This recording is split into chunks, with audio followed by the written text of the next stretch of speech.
전도자의 삶 62가지 마지막 파트 5번째 부분 20가지 전략 이렇게 보겠습니다. 5가지 기초에 대해서 먼저 이렇게 알아볼 건데 복음의 이유를 아는 사람들 이란 제목으로 알아보도록 하겠습니다. 사도행전 2장 1절에서 13절까지 오순절 날이 이미 이름에 그때 모였던 사람들이 성령 충만을 받았습니다. 거기에 일어난 마가 다락방의 역사 그거를 우리가 알고 체험을 해야 되겠습니다. 저번 주에 우리가 언약 가진 자의 길이라는 제목으로 말씀을 받았습니다. 신앙생활을 하는데 반석 위에다가 신앙생활의 집을 지어라. 그렇게 말씀을 주셨지요. 반석은 다른 것 아니라 그리스도를 나타냅니다. 반석이라는 건 흔들리지 않는 거잖아요. 이리 왔다 저리 갔다 하지 않고 든든하게 서 있는 곳에 그렇게 기초가 되어 있는 곳에 신앙생활의 집을 지어라고 그렇게 했습니다. 그러면 반대로 반석 위에 짓지 않는 신앙생활은 어떤 거죠? 그런 집은 어떤 거죠? 사람의 말에다가 환경에다가 위기에다가 기초를 두고 신앙생활을 하는 거 그걸 말을 합니다. 그 신앙생활을 할 때 남의 말 그리고 다른 사람이 나를 평가하는 말 그리고 주변에 다른 사람들 말로 인해서 일어나는 문제 환경에다가 초점을 맞추면 흔들릴 수밖에 없습니다. 그래서 남 보고 남이 어떻게 하느냐 남이 나한테 잘해주느냐 저 사람이 어떠냐 그리고 저 사람이 어떤 문제를 일으키느냐 저 사람이 나한테 어떤 문제를 가지고 오느냐 그거에다가 모든 것을 이렇게 쏟아붓는 것으로 신앙생활을 하는 것은 언젠가는 무너지게 되어 있습니다. 그래서 반석이신 그리스도, 예수 그리스도 그거 믿는 믿음 그거에만 딱 집중하고 그걸로만 신앙생활을 만들어 가세요. 요한복음 19장 30절에 뒤에 보겠습니다마는 모든 문제를 그리스도께서 십자가에서 해결하셨습니다. 그래서 그거 하나만 딱 바라보고 그것만 붙잡고 그것만 마음에 담고 교회 나오고 신앙생활 하는 게 근데 그게 정상인 겁니다. 그래야지만 우리의 신앙생활은 든든하게 돼 있고 흔들리지 않고 하나님이 이끄시는 길로 가게 돼 있습니다. 이러면 우리에게 나타나는 건 반석 위에 지은 집처럼 우리의 신앙생활이 그리스도 위에 얹어져서 계속하게 되면 제일 먼저 나타나는 게 자연스럽게 나타나는 게 구원의 축복입니다. 하나님이 우리 안에 계시고 우리를 인도하시고 성령으로 충만하게 역사하시고 사단의 권세를 결박시키시고 천군천사 동원하시고 하늘의 배경 가지고 세계복음화할 수 있는 축복이 우리에게 나타나는 겁니다. 고센 땅을 구별하셨듯이 그리고 위기가 왔을 때 이스라엘 자손을 통해서 하나님의 영광 받으셨듯이 우리에게 그런 역사 나타나게 되어 있습니다. 같은 곳에서 같은 사건을 만나지만 애굽 백성에게는 재앙이었고 반대로 이스라엘 백성에게는 오히려 구원의 기회가 됐습니다. 구원의 축복을 누린다는 거, 구원의 축복을 가졌다는 거 그렇게 말이 다르고 그리고 해석이 달라지고 그리고 결과가 달라지고 열매가 달라지게 되어 있습니다. 하나님은 그래서 우리를 증인으로 세우시길 원하시고 그 증인한테 원하시는 것 한 가지밖에 없습니다. 히브리서 11장 6절에 보니까 하나님은 우리가 믿음 가지고 나오기를 원하신다 그랬어요. 우리가 하나님께 나아갈 때 가지고 갈 것은 믿음 가지고 갈 것밖에 없어요. 그래서 언약 잡은 자로서 언약 가진 자로서 신앙생활을 그리스도라는 반석 위에 든든히 세워놓고 구원의 축복을 누리면서 그렇게 증인의 길을 가게 되기를 축복합니다. 그러면 이 언약 가진 자의 길을 가는 사람이 가장 잘 알아야 될 게 있습니다. 그게 뭐냐? 복음의 이유입니다. 왜 그렇게 똑같은 말을 계속 반복을 하는가 질문하는 사람이 있습니다. 왜 같은 말인데 들어봐도 별거 없는데 왜 그 말을 계속 그렇게 반복합니까? 이렇게 물어봅니다. 근데 반복한다는 말은 다시 한번 생각을 해봐야 됩니다.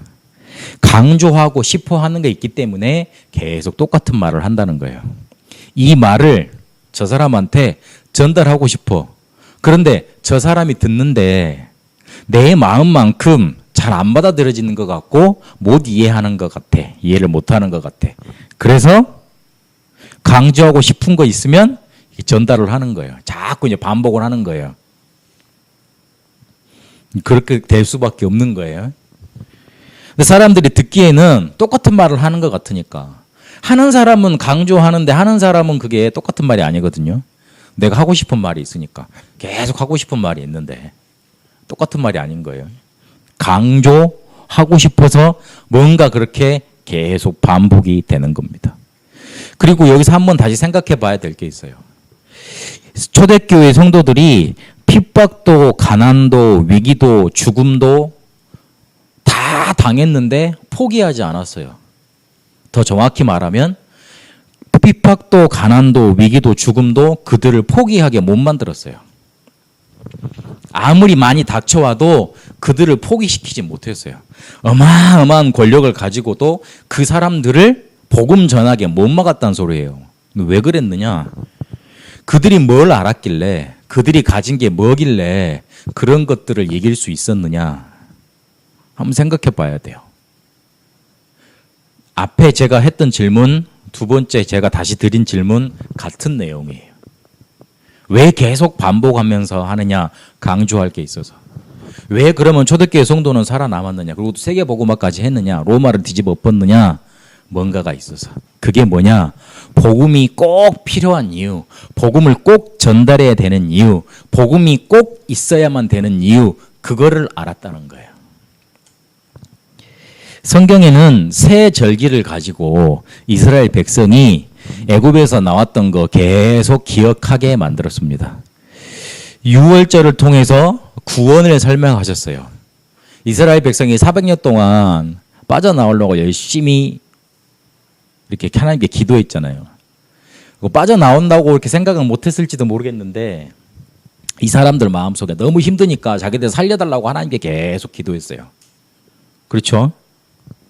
그런데 절대 그렇게 안 되더니만 모세라는 사람이 나타나고 모세라는 사람이 자기 장로들과 모든 백성들한테 피제사, 유월절 어린 양의 피제사 이게 드려야 된다는 거 말하고 그 뒤로 빠져나왔어요.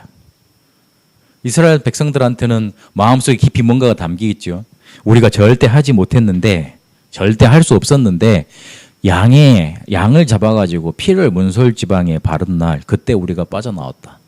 그거 해결됐다. 딱 각인이 안 됐겠어요? 구원을 말하는 겁니다. 우리는 절대 우리 문제를 해결할 수 없는데 예수님이 그리스도로 오셔서 우리의 모든 문제를 해결하셨습니다. 그래서 그거 붙잡는 날 우리의 문제 완전히 완벽히 영원히 끝나는 겁니다. 그 구원입니다.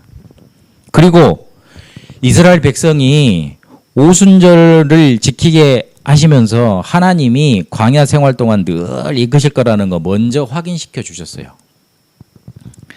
성령 충만 주시고 하나님의 나라가 임재하게 하시는 것 그거 미리 보여주시면서 다 광야길을 인도하신 겁니다. 그리고 수장절, 추수감사절이지요. 그걸 통해서 하나님의 나라, 천국이 우리의 배경이라는 것 알려주셨습니다. 이걸 통해서 구원에 대해서 우리에게 완벽하게 알려주신 거예요. 그리고 이 세 절기가 완성된 사건이 있어요. 그게 세 사건입니다. 갈보리산, 감람산, 마가다락방. 갈보리산에서 요한복음 19장 30절에 보니까 모든 것을 다 이루었다 하셨어요. 감람산에서 40일 동안 제자들과 함께 하시면서 각각에게 미션을 주셨죠. 그리고 마가다락방에 성령 충만의 역사가 성취됐습니다. 하나님의 나라가 임하는 거 성취됐습니다. 그리고 우리에게 정말 주고자 하시는 건 세 가지 언약이에요. 그리스도, 하나님의 나라, 성령 충만. 이거를 하나님은 우리에게 알려고자 하십니다. 성경에 이 세 절기, 세 사건, 세 언약을 알면 다 아는 겁니다. 하나님은 이거를 계속 우리에게 강조하셨고 이걸 알려주고자 하셨어요. 이스라엘 백성이 노예되고 포로되고 속국되고 전쟁 나고 완전히 멸망했는데 그걸 통해서 뭘 알리기 원하셨냐면 이걸 알리기 원하셨던 거예요. 이스라엘이 가장 어려웠을 때 아니면 가장 뭔가 이렇게 타락했을 때 하나님이 늘 하셨던 말이 있어요. 나는 너희를 애굽 땅에서 종되었던 너희를 건져냈던 여호와다 그랬어요. 맨날 그 이야기를 반복하셨어요. 왜 그랬냐면 잊지 말라고. 이 언약을 알라고. 왜냐하면 그거 붙잡아야지만 사니까. 예수 그리스도 딱 그 언약 붙잡아야지만 사니까. 그래서 이 언약을 붙잡고 초대교회 성도들이 한 가지 했습니다. 오로지 기도에 힘썼습니다. 이 언약밖에 없다는 답이 자기들한테 났기 때문에 오로지 기도에 힘쓴 거예요. 사도행전 1장 14절에 보니까 120명이 모여가지고 마가다락방에 모여서 계속 일심으로 기도합니다. 오로지 그것만 기도했습니다. 그리고 이들이 오로지 기도할 수밖에 없었던 이유가 있어요. 그게 뭐냐면 고난의 때를 알았기 때문에 그래요. 자기들이 왜 이렇게 고난 받아야 되는지 그리고 앞으로 일어날 그런 고난의 때가 어떤 것인지 알았기 때문에 그래요. 그리고 미래를 알았습니다. 자기들이 어떻게 될 건지. 그리고 이스라엘 백성이 로마가 어떻게 망할 것인지 이미 알았어요. 그러니까 오로지 기도했죠. 그러면서 이들에게 뭐가 일어나느냐? 복음운동이 실제로 시작됐습니다. 실제로 생명운동이 끊이지 않고 계속 시작이 된 겁니다. 그래서 다른 곳에 있지 마시고 절대 속에 계세요. 절대. 우리 푸엉한테 통역 좀 해주세요. 다른 곳에 있지 말고 예수님 안에 있어 그러라고. 말 좀 해주세요. 예수님 안에 있어 그러고.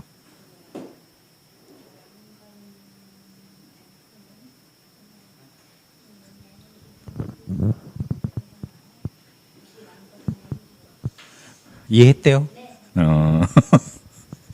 수줍어해. 우리는 절대 속에 있어야 됩니다.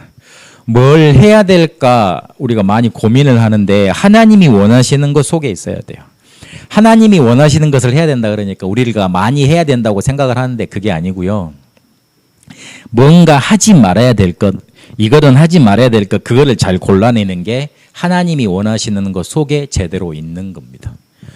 하나님이 원하시는 것을 해야 된다 그러니까 많이 해야 된다는 의미가 아니고 우리가 하지 말아야 될 것만 안 해도 하나님이 원하시는 것 안에 있게 됩니다. 분명히 갈급한 현장이 기다리고 있습니다. 그리고 거기에 책임질 제자를 데리고 들어가기만 하면 됩니다. 그러면 거기에서 또 다른 제자들이 일어나게 되어 있습니다. 우리가 해야 될 건 우리 하나님이 원하시는 거는 생명운동이에요. 그렇게 생명운동이 계속 우리에게 일어나는 것 하나님이 원하십니다. 그래서 진짜로 우리가 해야 될 것 속에 우리가 있어야 돼요. 하지 말아야 될 건 좀 안 하고 어디 놀러 가고 어디 뭐 돈 쓰고 사람 싸우고 사람 원망하고 그런 건 좀 안 하고 정말로 해야 될 거 사람 살리고 사람한테 힘주고 그리고 사람에게 진정 절대적인 복음의 이유는 전달하고 복음이 정말로 우리에게 필요한 이유를 딱 붙잡으세요. 하나님이 계속 강조했던 것 새절기, 새사건, 새언약 그거 붙잡으시고 오로지 기도 속으로 들어가서 하나님이 원하시는 절대 속에 있게 되길 바랍니다. 기도하겠습니다.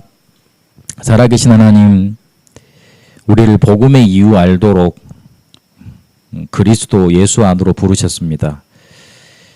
마가다락방에 모였던 초대교회 성도들이 복음의 이유를 알고 세상을 정복했던 것처럼 우리도 그 절대 속에 있게 하여 주옵소서. 하나님이 원하시는 생명운동 날마다 우리에게 나타나게 하여 주옵소서. 이제는 우리 주 예수 그리스도의 은혜와 하나님의 살아계심과 성령님의 역사 인도하심이 복음의 이유를 알고 생명운동 속에 하나님이 원하시는 절대 속에 늘 있길 원하는 우리 새성교회 모든 성도들과 베트남과 한국 위에 이제와 영원토록 항상 함께 계실지어다. 아멘.